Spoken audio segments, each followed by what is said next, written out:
Okay friends, so this particular lecture is on heat treatment. आप ITI जो exam है आपका हरियाणा पब्लिक सर्विस कमीशन का, उस एग्ज़ाम के लिए आप जा रहे हैं और उस एग्ज़ाम का सिलेबस दे रखा है।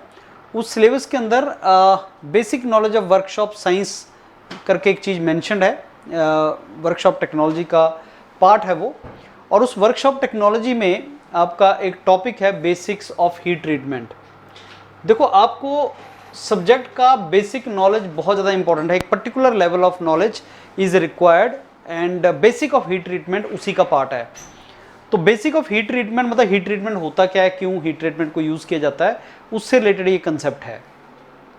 अब हीट ट्रीटमेंट जैसे नाम से रिफ्लेक्ट होता है, आप उसको टेम्परेचर को इंक्रीज़ करते हो, उसको डिक्रीज़ करते हो, राइज करते हो टेम्परेचर को, और उसको एक पर्टिकुलर टेम्परेचर के ऊपर ले जाके फिर उसको कूल करते हो। तो हीट ट्रीटमेंट नॉर्मली स्टील का किया जाता है और उसका पर्पज़ ये होता है दैट जब आप किसी मेटल को हीट करते हो तो उसका जो ग्रेन स्ट्रक्चर है वो ग्रेन स्ट्रक्चर चेंज होता है। फिर जब आप उसको कूल करते हो तो वो ग्रेन्स, नए ग्रेन्स बनते हैं। अब वो बड़े साइज़ के ग्रेन बनेंगे जिसको कोर्स ग्रेन बोलते हैं, या छोटे साइज़ के ग्रेन बनेंगे जिसको फाइन ग्रेन्स बोलते हैं। ये इस पर डिपेंड करेगा कि कूलिंग रेट क्या है, तो कितने टेम्परेचर तक तुम उसको हीट करते हो और फिर तुम उसको कितने फास्ट पेस पे या स्लो पेस पे कूल करते हो। इस पूरी प्रोसेस को हीट ट्रीटमेंट बोलते हैं। करते क्यों है हीट ट्रीटमेंट?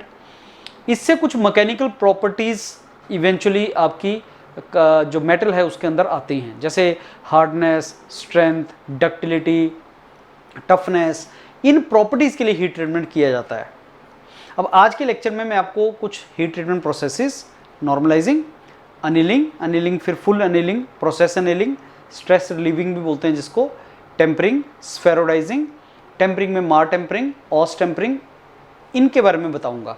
और मेरे को लगता है एग्जाम में क्वेश्चन यहीं से आएगा। इतना ही हमें करना, उससे ज़्यादा हमें नहीं करना। तो ये आपका basics of heat treatment part जो मैं आपको कराऊंगा अभी, और उसमें ये डायग्राम से स्टार्ट करूंगा। ये डायग्राम बहुत ज़्यादा इंपॉर्टेंट डायग्राम है फ्रेंड्स। ये जो डायग्राम है आपका, ये डायग्राम, लेट मी रिड्यूस, हाँ जी, इस डायग्राम को ध्यान से देखो। ये आयरन कार्बन डायग्राम है। Percentage of carbon eutectoid carbon होता है यूटेक्टॉइड पॉइंट के ऊपर। यूटेक्टॉइड पॉइंट पे परलाइट बनता है। ये राइट साइड पे हाइपर यूटेक्टॉइड, इस तरफ हाइपो यूटेक्टॉइड, जानते हैं आप। और यहाँ पे टेम्परेचर स्केल होता है। ये critical temperature line 727 degree centigrade के आसपास होती है। ये इंपॉर्टेंट लाइन है क्योंकि इसके ऊपर ऑस्टेनाइट होता है। ये सारे के सारा ऑस्टेनाइट है। ऑस्टेनाइट ये आयरन का एक बेसिकली फॉर्म है। जैसे फेराइट एक एलोट्रोप है, उसका ऑस्टेनाइट है, अल्फा फेराइट, डेल्टा फेराइट, वैसे ऑस्टेनाइट। तो ऑस्टेनाइट से परलाइट और सीमेंटाइट जो बनेगा, austenite gets changed into ferrite pearlite, cementite pearlite. ये होता है आपका इस पर्टिकुलर यूटेक्टॉइड पॉइंट के ऊपर, और इस लाइन को क्रिटिकल लाइन बोलते हैं। अब हीट ट्रीटमेंट प्रोसेस के अंदर ये बहुत ज़्यादा इंपॉर्टेंट है कि क्रिटिकल टेम्परेचर लाइन के ऊपर हो रही है या नीचे हो रही है। ये पहला इंफॉर्मेशन आपको पता होना चाहिए। अब हीट ट्रीटमेंट प्रोसेस में मैंने आपको बताया कि आपको ये जो लाइंस हैं, ये अपर क्रिटिकल टेम्परेचर लाइन है, ये भी अपर क्रिटिकल टेम्परेचर लाइन है, ये आपकी लोअर क्रिटिकल टेम्परेचर लाइन है। अपर critical temperature line, lower critical temperature line, upper critical temperature line and lower critical temperature line. और ये बहुत इंपॉर्टेंट लाइंस हैं। इनके कुछ नाम भी हैं। इसको A3 ACM बोलते हैं, इसको A3 बोलते हैं, इसको ACM बोलते हैं, और जो लोअर क्रिटिकल टेम्परेचर लाइन है उसको हम A1 बोलते हैं। इन लाइंस के नाम हैं A3 and ACM are upper critical temperature lines and A1 is lower critical temperature line, and 727 degree centigrade is the critical temperature, 727 degree centigrade. तो हीट ट्रीटमेंट प्रोसेस जो भी होगी, हम उसको हीट करेंगे या टेम्परेचर लो करेंगे, वो 727 डिग्री सेंटीग्रेड के आसपास ही होगा। अब नॉर्मलाइजिंग जो होती है वो अपर क्रिटिकल टेम्परेचर लाइन से ऊपर होता है 55 से 85 डिग्री सेंटीग्रेड। तो ये जो लाइन है नॉर्मलाइजिंग जो हो रहा है, normalising 55 to 85 degree centigrade above upper critical temperature lines that is A3 and ACM। ये पहली इंफॉर्मेशन है। फर्स्ट इंफॉर्मेशन इज नॉर्मलाइजिंग जो होता है वो होता है अपर critical temperature line A3 ACM से 55-85 डिग्री सेंटीग्रेड ऊपर की तरफ, ठीक है। और जो आपका अनिलिंग होता है वो अनिलिंग, जो फुल अनिलिंग की अगर मैं बात करूं तो फुल अनिलिंग और आपका प्रोसेस अनिलिंग दो तरह का होता है। जो फुल अनिलिंग वो भी आपका अपर क्रिटिकल टेम्परेचर लाइन 15 से 40 डिग्री सेंटीग्रेड, ये आपका फुल अनिलिंग है, ये आपका फुल अनिलिंग है। तो फुल अनिलिंग जो होता है वो हाइपोयूटेक्टोइड में A3 से ऊपर होता है और हाइपरयूटेक्टोइड में A1 से ऊपर होता है। तो जो अनिलिंग है वो दो टाइप का है। अनिलिंग में मैंने बताया आपको एक फुल अनिलिंग और एक है आपका प्रोसेस अनिलिंग। प्रोसेस अनिलिंग ये सारे का सारा आपका A1 टेम्परेचर के नीचे होता है, लोअर क्रिटिकल टेम्परेचर लाइन से नीचे होता है जो आपका प्रोसेस अनिलिंग है। और फुल अनिलिंग आपका हाइपोयूटेक्टोइड रेंज में A3 से ऊपर होता है और हाइपरयूटेक्टोइड में A1 से ऊपर होता है। नॉर्मलाइजिंग दोनों में अपर क्रिटिकल टेम्परेचर लाइन से ऊपर होता है। अब रेंज क्या है इसकी? 15 से 40 डिग्री सेंटीग्रेड, 15 से 40 degree centigrade above critical temperature line and process annealing temperature line. तो प्रोसेस अनिलिंग का हुआ below lower critical temperature line and full annealing कहां हुआ? Above upper critical temperature line, above lower critical temperature line. ये आपका बहुत ज्यादा important terminologies है। और ये कितना डिग्री सेंटीग्रेड ऊपर होता है और ये कितना डिग्री सेंटीग्रेड होता है ये आपको पता होना चाहिए। तो कोई भी heat treatment process iron carbon diagram पे कहां पे हुई, क्रिटिकल टेम्परेचर लाइन से किस तरफ हुई, ये बहुत इंपॉर्टेंट चीज होती है। तो नॉर्मलाइजिंग का पता लग गया हमें, फुल अनिलिंग का पता लग गया, प्रोसेस अनिलिंग पता लग गया। एक होती है स्फेरोडाइजिंग। स्फेरोडाइजिंग भी आपकी लोअर क्रिटिकल टेम्परेचर लाइन से नीचे होती है। और जो टेम्परिंग है, tempering basically is reducing the temperature of martensite, वो भी आपका लोअर क्रिटिकल टेम्परेचर लाइन के नीचे हम करते हैं। उसमें हम ऑस्टेनाइट से लोअर क्रिटिकल टेम्परेचर लाइन को कूल करते हैं, उसमें मार्टेनसाइट को बेसिकली टेम्पर करते हैं, वो टेम्परिंग प्रोसेस है। अब फ्रेंड्स एक और चीज आपने जो, ये तो कहां पे हुआ वो हमने देख लिया। अब नॉर्मलाइजिंग से होता क्या है? पहली बात, नॉर्मलाइजिंग अपर क्रिटिकल टेम्परेचर लाइन से ऊपर होती है। नॉर्मलाइजिंग वेरी फास्ट कूलिंग को बोलते हैं। जैसे आपने किसी प्रोसेस का हीट ट्रीटमेंट किया, किसी मेटल का हीट ट्रीटमेंट किया और उसका टेम्परेचर रेज किया, फिर उसको एयर क्विंचिंग कर दी या वाटर क्विंचिंग कर दी। जब बहुत फास्ट रेट पे आपने क्विंचिंग कर दी तो बहुत ही हार्ड एंड स्ट्रॉन्ग कंपोनेंट बनता है। तो नॉर्मलाइजिंग क्यों करते हैं? नॉर्मलाइजिंग करते हैं अगर हमें बहुत ही हार्ड या स्ट्रॉन्ग मटेरियल चाहिए। और नॉर्मलाइजिंग करने के बाद ऑस्टेनाइट किस में कन्वर्ट हो जाता है? मार्टेनसाइट में कन्वर्ट हो जाता है। और मार्टेनसाइट एक बहुत ही हार्ड कंपोनेंट होता है। फिर उस मार्टेनसाइट की जो हार्डनेस को कम करने के लिए, वो ब्रिटल भी होता है, हार्ड भी होता है, उसकी हार्डनेस एंड ब्रिटलनेस को कम करने के लिए हमें उसकी टेम्परिंग करनी पड़ती है। तो ये समझ लो कि नॉर्मलाइजिंग फास्ट कूलिंग रेट के ऊपर होता है, एयर क्विंचिंग करवाई जाती है उसकी।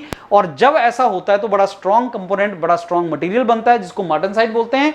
फिर मार्टेनसाइट की हमें टेम्परिंग करनी पड़ती है और उसके लिए हमारे पास बाद में दो प्रोसेसेस आती हैं। एक मार टेम्परिंग प्रोसेस होती है, मार टेम्परिंग, जिसमें मार्टेनसाइट की टेम्परिंग की जाती है। एक ऑस टेम्परिंग होती है जिससे बेनाइट बनता है और वो ऑस्टेनाइट की टेम्परिंग होती है। तो टेम्परिंग का मतलब है हम हार्डनेस को या हम स्ट्रेंथ को कम करें सो दैट मटेरियल उतना हार्ड ना हो, उसको टेम्परिंग बोलते हैं। ये लोअर क्रिटिकल टेम्परेचर लाइन से नीचे होता है। स्फेरोडाइजिंग भी लोअर क्रिटिकल टेम्परेचर लाइन से नीचे होता है। स्फेरोडाइजिंग एज द नेम शोज, इसको हम इसलिए किया करते हैं कि ग्रेन साइज बड़ा बन जाए। स्फेरिकल साइज के जो ग्रेन्स होते हैं, बड़े साइज के ग्रेन होते हैं। Spheroidising is nothing but it is that heat treatment process in which we cool, basically we do the heat treatment. हम काफी देर तक किसी पर्टिकुलर कंपोनेंट को लोअर क्रिटिकल टेम्परेचर लाइन के नीचे रखते हैं। जैसे आपको अभी डायग्राम में दिखाया गया था, आप काफी देर तक लोअर क्रिटिकल टेम्परेचर लाइन के पास रखते हो उसको और फिर उसको बहुत स्लोली कूल करते हो। लेट यू एयर कूलिंग, उसकी नॉर्मल टेम्परेचर पे कूलिंग करते हैं, बहुत कम ज़्यादा टाइम तक कूलिंग करते हैं सो दैट उसका जो ग्रेन है बड़े साइज का बने। अगर बड़े साइज का ग्रेन बनेगा तो डक्टाइल होगा, वो टफ होगा। जो ग्रेन साइज है, अगर वो बड़ा ग्रेन साइज है तो डक्टाइल एंड टफ होता है, अगर फाइन या पतले साइज का ग्रेन है तो वो आपका हार्ड एंड ब्रिटल होगा। जितनी कूलिंग रेट आपकी फास्ट होगी, जितनी जल्दी तुम कूल करोगे, उतना ही ग्रेन साइज आपका छोटे साइज का बनेगा, फाइन ग्रेन बनेगा और वो हार्ड एंड ब्रिटल होगा। तो नॉर्मलाइजिंग में कैसा ग्रेन बनता है? वो बहुत ही छोटे साइज का ग्रेन बनता है, क्योंकि तुम उसको बड़े साइज का बनने के लिए टाइम नहीं देते हो। फास्ट कूलिंग रेट है, छोटे साइज का ग्रेन बनेगा तो हार्ड एंड ब्रिटल बनेगा। फिर ऐसा जो मटेरियल है उसकी टेम्परिंग करनी पड़ती है। अगर आप उसकी प्रोसेस एनीलिंग कर रहे हो तो आपका जो ग्रेन है वो बेसिकली उसका ग्रेन रिफाइनमेंट होता है। अगर स्फेरोडाइजिंग कर रहे हो तो बड़े साइज का ग्रेन बना रहे हो। तो कहीं ना कहीं स्फेरोडाइजिंग और नॉर्मलाइजिंग अपोजिट बोल सकते हो। आपने स्फेरोडाइजिंग में ग्रेन को बड़े साइज का होने दिया, जिससे डक्टिलिटी और टफनेस बढ़ गया। नॉर्मलाइजिंग में आपने ग्रेन को छोटे साइज का ही रखा, उसको बड़ा नहीं होने दिया, तो हार्ड एंड ब्रिटल हो गया। ये आपका 2-3 चीज अनिलिंग और आपका स्फेरोडाइजिंग और नॉर्मलाइजिंग से रिलेटेड है।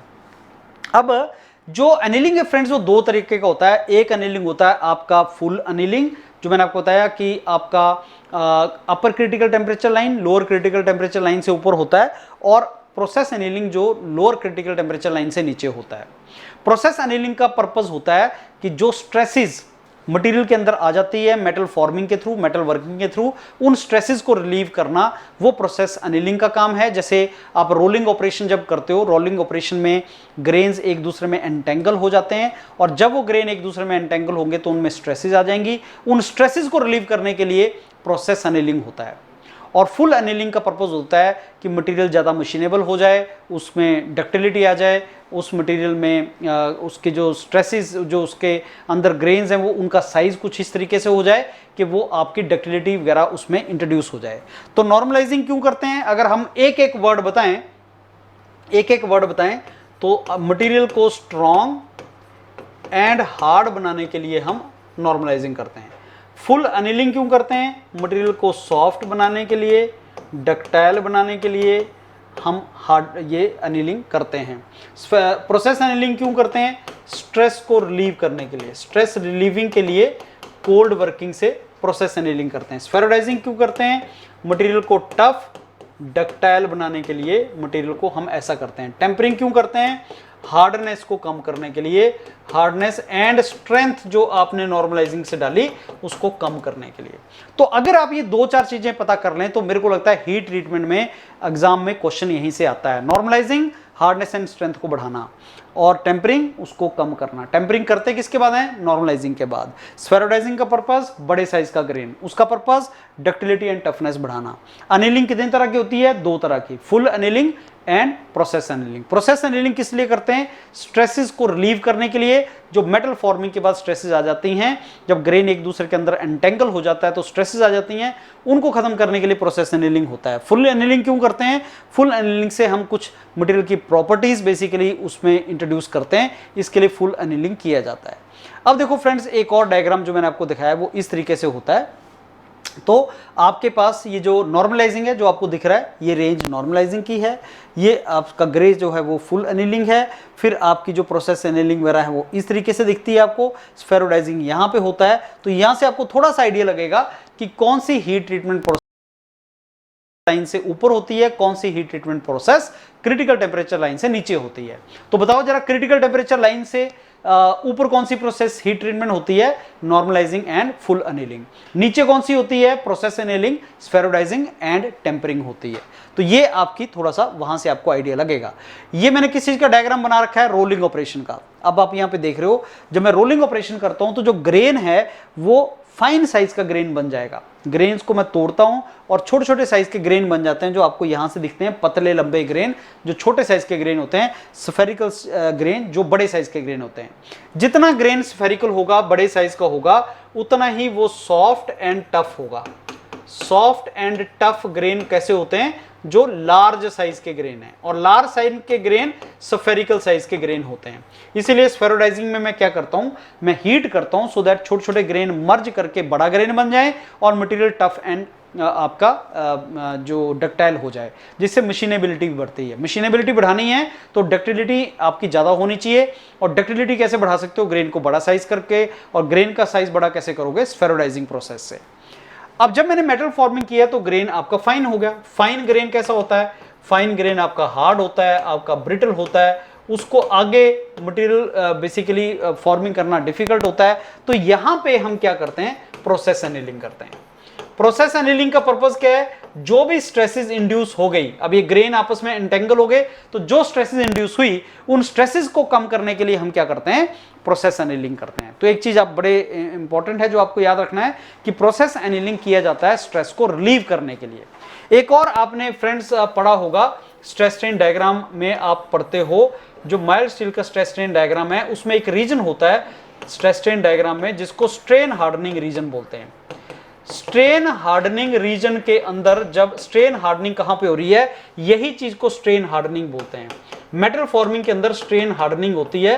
स्ट्रेन हार्डनिंग मींस कि आप स्ट्रेस जब अप्लाई करते हो तो जो आपके ग्रेन्स है वो एक दूसरे के बीच में एंटेंगल हो जाते हैं, जिससे उनकी हार्डनेस, ब्रिटलनेस, स्ट्रेंथ बढ़ जाती है। उसको कम करने के लिए फिर मेटल फॉर्मिंग में के बाद हम प्रोसेस एनीलिंग करते हैं। तो स्ट्रेस स्ट्रेन डायग्राम में जो स्ट्रेन हार्डनिंग रीजन है वो मेटल फॉर्मिंग की वजह से होता है और उसी में स्ट्रेसेस इंड्यूस हो जाती हैं, वो हार्ड हो जाता है मटेरियल, उसको फिर उसको सॉफ्ट करने के लिए हम हीट ट्रीटमेंट करते हैं। Heat treatment means lower critical temperature line के ऊपर उसको हीट करेंगे और स्लोली कूल करेंगे। स्लोली कूल करने का मतलब है उसको फर्नेस के अंदर कूल करेंगे। तो नॉर्मलाइजिंग में कूलिंग कहां होती है? एयर क्विंचिंग, मतलब आप गर्म करके लाते हैं उसको और कमरे में रख देते हैं, तो एयर क्विंचिंग। उससे फास्ट क्विंचिंग क्या होती है? Water quenching, salt water quenching, जिसमें सॉल्ट वाटर में उसको डाल देते हैं, वो फास्टेस्ट कूलिंग होती है, उससे मटेरियल और भी हार्ड बनता है। और अगर आपने स्लो कूलिंग करनी है जो अनिलिंग में होती है, तो आप क्या करते हो? फर्नेस के अंदर ही उसको टेम्परेचर आस्ता आस्ता रिड्यूस करते हो, तो वो आपकी स्लो कूलिंग प्रोसेस होती है। This is how it is done. अब फ्रेंड्स एक और डायग्राम होता है triple T diagram, temperature time transformation diagram. Temperature time transformation diagram में एक नोज होता है जो 553 डिग्री सेंटीग्रेड के आसपास होता है और नोज के ऊपर एक क्रिटिकल कूलिंग रेट होता है। अगर आप ऑस्टेनाइट से, ये देखो ये 300 डिग्री सेंटीग्रेड और 100 डिग्री सेंटीग्रेड का जो रेंज है, यहां पे मार्टेनसाइट बनना स्टार्ट होता है। तो तीन तरह के प्रोडक्ट यहां बनते हैं, एक परलाइट बनता है, एक बेनाइट बनता है, एक मार्टेनसाइट बनता है। कुछ और भी नाम हैं। अगर परलाइट में कूलिंग रेट हम बहुत कम रखेंगे तो कोर्स परलाइट बनेगा, अगर हम कूलिंग रेट फास्ट रखेंगे तो फाइन परलाइट बनेगा। फिर अपर बेनाइट को हम ट्रूस्टाइट बोलते हैं और लोअर बेनाइट हमारा ये होता है। अब ये जो आपकी प्रोसेस है ऑस टेम्परिंग, ऑस्टेनाइट टेम्परिंग, उसके थ्रू हमारा लोअर बेनाइट बनता है। इसको हमेशा याद रखना, जो लोअर बेनाइट बनता है आपका वो ऑस टेम्परिंग प्रोसेस के थ्रू बनता है। क्या मतलब होता है ऑस टेम्परिंग का? कि जो ऑस्टेनाइट है, जो यहां पे होता है ऑस्टेनाइट 723 727 डिग्री सेंटीग्रेड के ऊपर होता है, क्रिटिकल टेम्परेचर लाइन A1 के ऊपर जो होता है ऑस्टेनाइट, अगर मैं उसकी टेम्परिंग करूंगा कि पहले मैं उसको यहां तक ले आऊं फिर उसको कूल करूं, तो मेरे पास लोअर बेनाइट बनता है। मेरे पास लोअर, तो ऑस टेम्परिंग से क्या बनता है? Lower bainite. और मार टेम्परिंग क्या होती है? टेम्परिंग को मार टेम्परिंग बोलते हैं। ये आपको दो चीज पता होनी चाहिए। तो ट्रिपल टी डायग्राम में क्या याद कर लो? क्रिटिकल जो नोज टेम्परेचर है उसको याद कर लो, और क्या क्या चीज हमारे पास बनती है उसको याद कर लो, और ये देख लो कि ट्रूस्टाइट कहां पे होता है, कैसे बनता है, और लोअर बेनाइट कौन सी प्रोसेस के थ्रू बनता है, और मार्टेनसाइट किस टेम्परेचर के नीचे होता है, वो आपको थोड़ा सा आइडिया होना चाहिए। अब ये दूसरा डायग्राम है उसका। तो परलाइट, बेनाइट, मार्टेनसाइट, मैंने आपको बताया था कि आपके पास इस तरीके से तीन चीजें होती हैं। अब ये जो नीचे दो लाइनें आपकी हॉरिजॉन्टल हैं, ये वो हैं जहां पे मार्टेनसाइट बनना स्टार्ट होता है और जहां मार्टेनसाइट बन जाता है। यहां पे A और B दो प्रोसेसेस दी हैं। मार्टेनसाइट से आपका ऑस्टेनाइट से जो मार्टेनसाइट बन रहा है, A और B प्रोसेस, देख के बताओ कूलिंग रेट किसमें फास्ट है, किसमें ज्यादा कूलिंग हो रही है, कूलिंग रेट किसमें फास्ट है। इस कूलिंग रेट को क्रिटिकल कूलिंग रेट बोलते हैं, क्योंकि ये नोज के ऊपर है। क्रिटिकल कूलिंग रेट, इस कूलिंग रेट बोलते हैं। अगर इससे फास्ट कूलिंग रेट या इतना कूलिंग रेट आप दोगे तो आपका मार्टेनसाइट बनेगा। अगर कूलिंग रेट इससे कम है कि स्लो कूलिंग कर रहे हो तो मार्टेनसाइट नहीं बनेगा, तो कुछ और बन जाएगा, आपका परलाइट बन जाएगा, बेनाइट बन जाएगा। मार्टेनसाइट तभी बनेगा अगर आपका cooling rate critical cooling rate से ज्यादा है। ये क्रिटिकल कूलिंग रेट है नोज के ऊपर जो आपने कूलिंग रेट रखा। A का कूलिंग रेट B के भी कूलिंग रेट से ज्यादा है, क्योंकि यहाँ पे देखो ये टेम्परेचर है आपका, ये सॉरी टाइम है आपका एक्स एक्सिस पे, ये आपका टेम्परेचर है। तो अगर आप कम टाइम में ज्यादा आप टेम्परेचर को रिड्यूस कर दो तो कूलिंग रेट फास्ट होता है। So A has faster cooling rate than B. Why? Because आपने टेम्परेचर रिड्यूस किया कम टाइम के अंदर। तो जब आप टेम्परेचर को कम टाइम में रिड्यूस करते हो तो कूलिंग रेट फास्ट होता है। तो आपने यहां पे कूलिंग रेट को फास्ट कर दिया, बी क्रिटिकल कूलिंग रेट है, और ये आपके हैं जो कंपोनेंट आपके यहां पे बने हैं। अब ये देखो ऑस टेम्परिंग क्या है, ऑस्टेनाइट की टेम्परिंग, कि आपने यहां पे प्रोडक्ट को लाए, फिर उसको आपने काफी देर तक फर्नेस में रखा, फिर स्लोली कूल होने दिया, तो आपके पास लोअर बेनाइट बन गया। तो ऑस टेम्परिंग से क्या बनता है?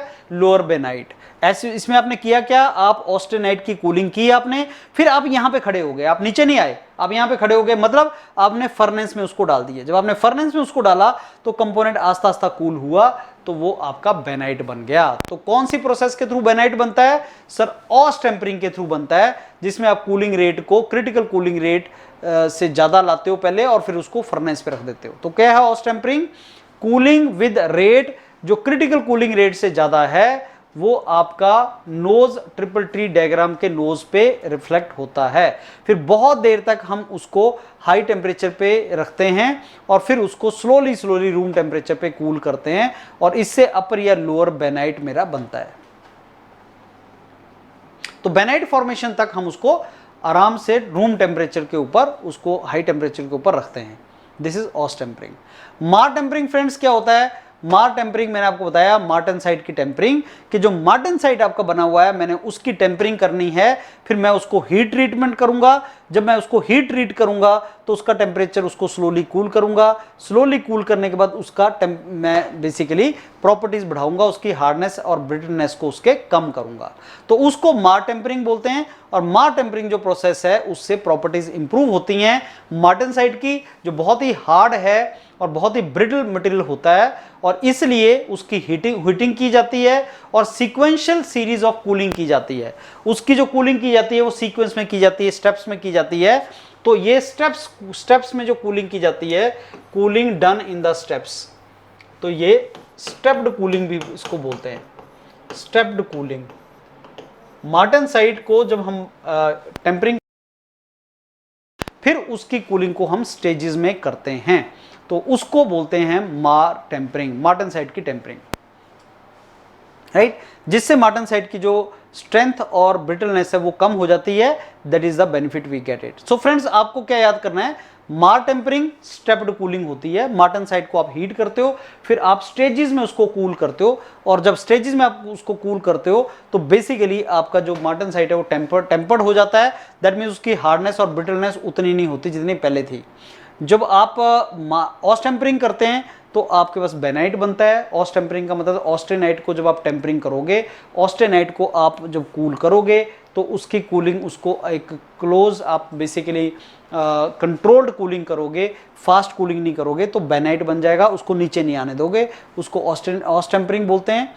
और ये क्रिटिकल कूलिंग रेट हमने डिस्कस किया। ट्रिपल टी डायग्राम के अंदर क्या क्या प्रोसेसेस होती हैं, प्रोसेस एनीलिंग क्या होता है, और इवेंचुअली जो सबसे इंपॉर्टेंट जहां से एग्जाम में क्वेश्चन आ सकता है, नॉर्मलाइजिंग का पर्पस क्या है, एनीलिंग का पर्पस क्या है, स्फेरोडाइजिंग का पर्पस क्या है, टेम्परिंग का पर्पस क्या है। इसका कुछ मैं लर्निंग मटेरियल, लर्निंग कंटेंट आपको भेजूंगा। लेकिन ये प्रोसेसेस हीट ट्रीटमेंट प्रोसेसेस होती हैं। इसमें से अगर क्वेश्चन आएगा तो स्ट्रेट क्वेश्चन आएगा कि कौन कौन सी हीट ट्रीटमेंट प्रोसेसेस हैं और उनका फंक्शन या उनका ऑब्जेक्टिव क्या है। रिवाइज करो फ्रेंड्स, और इसका जो कंटेंट है वो मैं आपके साथ शेयर करूंगा। आप डॉक्यूमेंट उसको भी गो थ्रू करना। Thank you.